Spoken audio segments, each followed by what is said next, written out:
आदाब नाजरीन, दी गुलबर्गा मिरर और डेक्कन डाइजेस्ट की पेशकश हिंदुस्तान मिरर में एक लंबे वक्फे के बाद आपसे फिर से रूबरू हो रहे हैं। डॉक्टर कफील खान के बारे में आप सभी अब तक वाकिफ़ हो चुके होंगे। वो बंदा सोशल मीडिया के ज़रिए जिसके ताल्लुक़ से एक मुहिम छेड़ी गई थी कि उसको नाहक अरेस्ट किया गया है NSA का एक्ट लगाकर,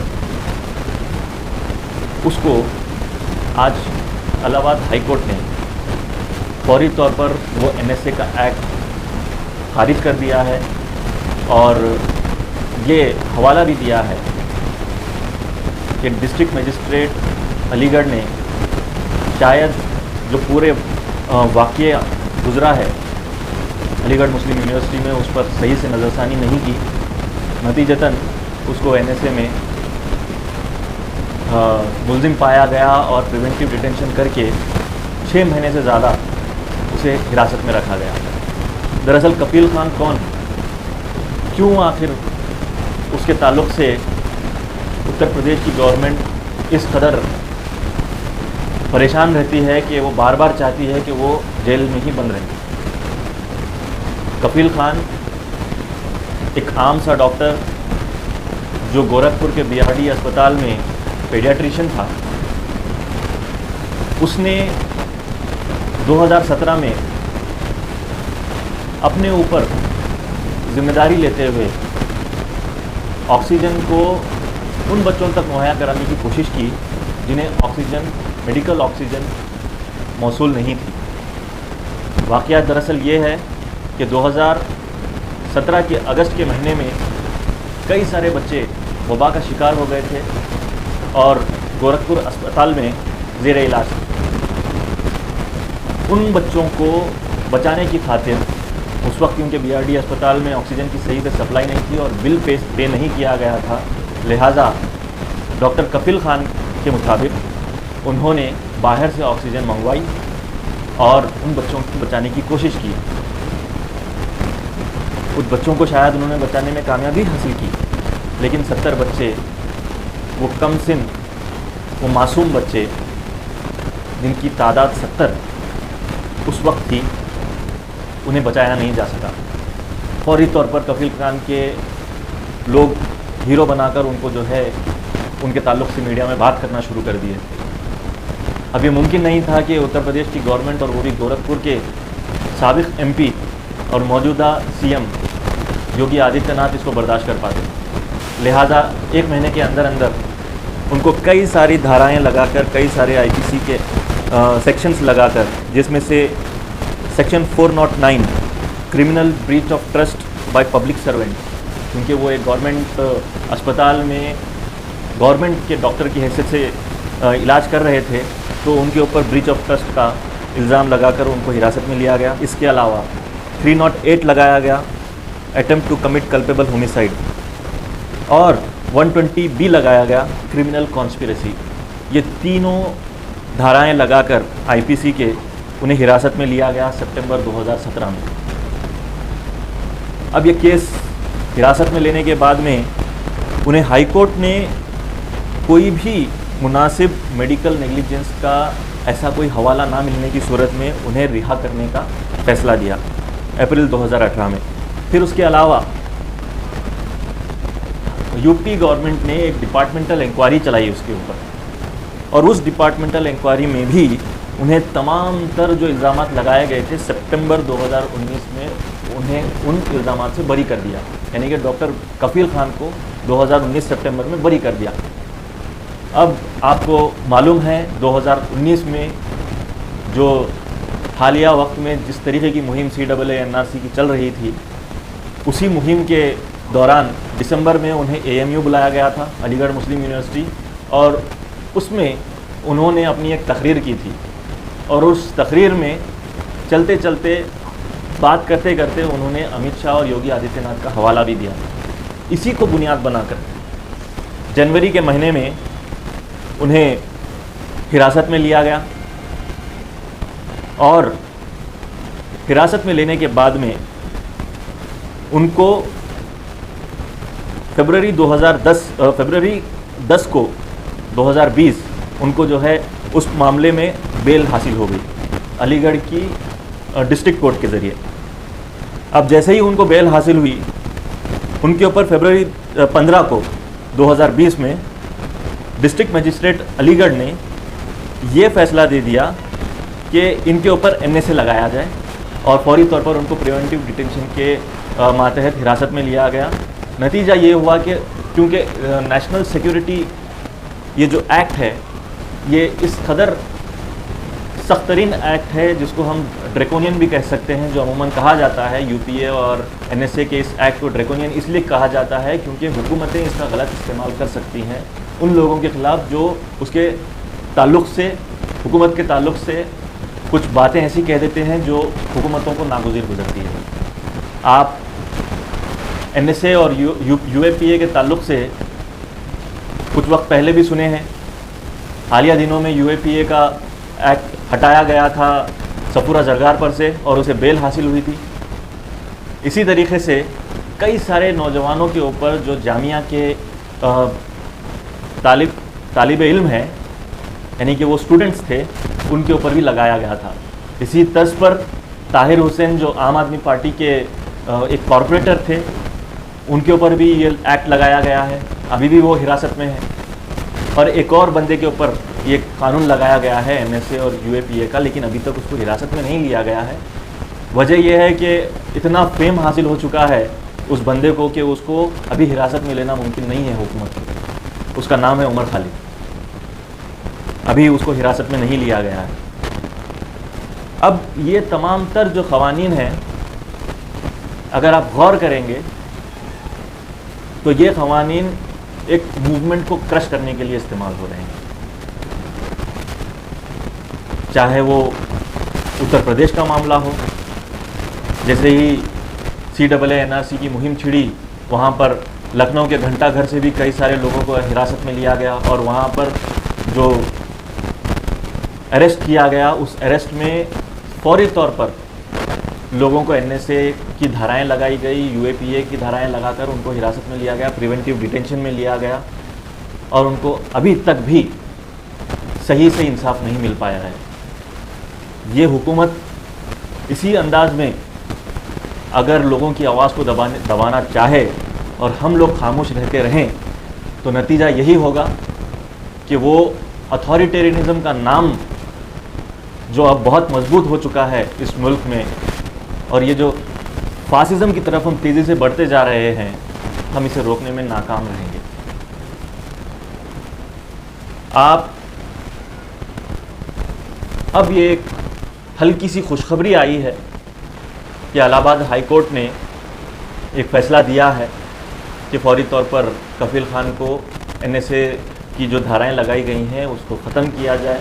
और डिस्ट्रिक्ट मजिस्ट्रेट के ऊपर ये टिप्पणी, एक ऑब्जर्वेशन दिया है इलाहाबाद हाई कोर्ट ने, और वो ऑब्जर्वेशन ये कहता है कि DM had selective reading and selective mention for few phrases ignoring true intent of Dr. कफील खान, जो उन्होंने AMU में अपनी तकरीर की थी। यानी कि chief justice Allahabad high court के गोविंद माथुर और जस्टिस सौमित्रा दयाल सिंह ने ना सिर्फ NSA के चार्जेस डॉक्टर कफील खान के ऊपर से हटाए, बल्कि DM के ऊपर और UP गवर्नमेंट के ऊपर ये ऑब्जर्वेशन भी पास किया कि आप लोग सेलेक्टिवली चार्ज कर रहे हैं लोगों को, और ख़ास करके डॉक्टर कफील खान को। अब आगे क्या होगा हम ये नहीं कह सकते हैं। क्या UP गवर्नमेंट खामोश बैठेगी? क्योंकि इतना बड़ा तमाचा इलाहाबाद हाई कोर्ट की जानिब से लगने के बाद योगी आदित्यनाथ इसको बर्दाश्त कर पाएंगे या नहीं, ये देखने का मंजर रहेगा। क्या वो सुप्रीम कोर्ट जाते हैं इसको लेकर? लेकिन हम ये उम्मीद करते हैं, और जिस अंदाज में मीडिया की खामोशी रही है, इलेक्ट्रॉनिक मीडिया की, डॉक्टर कफील खान पर, उस पर जो इल्ज़ामात लगाए गए मुसलसिल 2017 से लेकर अब तक, वो ज़्यादातर वक्त हिरासत में अपने आप को पाए हैं और हिरासत में वक्त गुजारा है, उसके ताल्लुक़ से कहीं पर भी ज़्यादा बात नहीं हुई है। अगर बात हुई है तो तबलीगी जमात पर बात हुई है लॉकडाउन के पीरियड में। अगर बात हुई है तो बेंगलुरु में हुए तशद्दुद पर बात हुई है, वहाँ के फसाद पर बात हुई है, और वहाँ पर भी NSA लगाया गया, वहाँ पर भी UAPA लगाया गया। जब तक कि ये जो धाराएं हैं, ये जो कानून है, ये इस मुल्क में रहेगा, सेडिशन, नेशनल सिक्योरिटी एक्ट और प्रिवेंटिव डिटेंशन और सेडिशन, ये जमहूरियत के लिए सबसे बड़ा ख़तरा साबित होता रहेगा। और मीडिया हमेशा हमेशा जिस अंदाज में मुसलमानों को टारगेट कर रहा है, डॉक्टर कफील खान एक मिसाल है, एक ऐसा मासूम इंसान जिसके ऊपर इल्ज़ाम पे इल्ज़ाम लगाकर उसको अंदर हिरासत में रखा गया, उसके ताल्लुक़ से आप कोई बात नहीं करते हैं, उस पर खामोशी और चुप्पी साधे रहते हैं, और बात करते हैं तो सिर्फ उन चीज़ों के ऊपर जिसके ताल्लुक़ से उनको मीडिया ट्रायल करते हैं। तबलीगी जमात का इस्तेमाल करके मुसलमानों का ट्रायल होता है, बेंगलोर की तशद्दुद पर मुसलमानों का ट्रायल होता है। और इसके ताल्लुक़ में आपके सामने एक बात बताना चाहता हूँ, और यहाँ मैं अपनी बात को इख्तिताम पर भी पहुँचाना चाहता हूँ। स्टोकेस्टिक टेररिज्म नामी एक चीज़ है जिसके ताल्लुक़ से आपने शायद अभी सुना नहीं होगा कभी। ये बात उछाली गई थी उस वक्त जब जॉन एफ कैनेडी अमेरिका के जो सदर रहे थे और उनके ऊपर गोली चलाकर उनको मार दिया गया था। तो वो एक एनालिसिस हुआ कि आखिर उनकी मौत क्यों हुई, उनको क्यों मारा गया। तो बात खुलकर सामने ये आई कि टेड डेली नाम का एक जर्नलिस्ट और मीडिया हाउस का इंचार्ज, वो मुसलसल डैलस टेक्सास में जॉन एफ कैनेडी के ताल्लुक़ से उनके ख़िलाफ़ में नफ़रत पैदा कर रहा था मीडिया के अंदर। और उस नफ़रत के वजह से एक शख्स उठ खड़ा हुआ और इतनी उसके अंदर नफ़रत पैदा हो गई कि वो जॉन एफ कैनेडी के ऊपर गोली चला दी। स्टोकेस्टिक टेररिज्म इसलिए कहा जाता है कि कोई इंसान अगर वो तीरबाज भी नहीं है और तीर मुसलसल चलाता चला जाए तो मुमकिन है कि वो मुसलसल चलाने पर किसी एक वक्त में एक बार कम से कम वो निशाने पर लग जाए। तो यही होता है कि जब मीडिया अपनी बात को नफ़रत के अंदाज में फैलाता चला जाता है तो वो किसी ना किसी एक फ़र्द के अंदर इतनी नफ़रत पैदा कर देती है कि वो उसके ख़िलाफ़ में उठ खड़ा होता है। आज आप देखिए, हम डॉक्टर कफील खान के ताल्लुक़ से बात कर रहे हैं कि उसको किस तरीके से परेशान किया गया, लेकिन इलेक्ट्रॉनिक मीडिया में क्योंकि हो सकता है कि मुसलमानों के लिए थोड़ी बहुत हमदर्दी पैदा हो जाए इसको लेकर, इसीलिए उसके ताल्लुक़ से कोई बात नहीं हो रही है। और वो लोग मुसलसल मुसलमानों को एक ही बात को लेकर टारगेट कर रहे हैं कि मुसलमान कहीं पर तशद्दुद फैलाता है, कहीं पर पुलिस थाने पर हमला कर देता है, कहीं कोरोना का जिहाद छेड़ देता है, और कहीं मुसलमान यूपीएससी में पास होकर आईएएस में हिस्सा बनकर किसी जगह का डिस्ट्रिक्ट मजिस्ट्रेट बनकर वो जिहाद छेड़ेगा। ये सारी बातें जब लोगों के जहनों में आहिस्ता आहिस्ता घर करती चली जाती हैं तो उसमें से तशद्दुद पैदा होता है उन लोगों के दिलों में जो इसको बर्दाश्त नहीं कर पाते हैं, और जहर धीरे धीरे धीरे करके उनके अंदर पनपता चला जाता है। और ये खामियाजा अक़लियत को भुगतना पड़ता है, मुसलमानों को भुगतना पड़ता है।